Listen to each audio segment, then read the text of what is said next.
Shayton bitta sajda qilmadi. Bitta sajda qilishlik uchun kibr qildi. La'in bo'ldi, do'zaxiy bo'ldi, la'nat ostiga qolib ketdi. Bugun biz nechta sajda qilmayapmiz bugun? Namozlar vaqtida nechta sajda qilmayapmiz bugun? Bugun gap orasida, so'z orasida o'zimizni kimligimizni bildirib qo'yyapmiz. Birodar, aslida men, siz, bizdan kattasi, bizdan kichigi ham insonda. Allohning bir quli. Uni ham qo'liga bir og'riq kelsa, uni ham joni og'riydi, bizniki ham, bizdan kattani va bizdan kichikni ham. Bizdan katta va kichikni bugungi kunlarda janozalariga ergashib turibmiz-ku mana.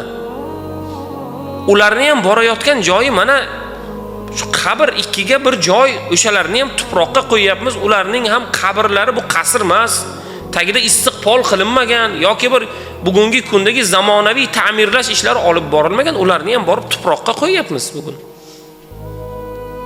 İnsonmiz, vazifamizni bajaraylik bugun. Ibodatimizni, ilmimizni, taqvoyimizni, Allohga bo'lgan ishonch va muhabbatimizni izhor qilgan holatda yashaylik, birodar. Chunki bandaga mumkin emas, men kim u, sen kim deyishlik. Aslida hamma bir.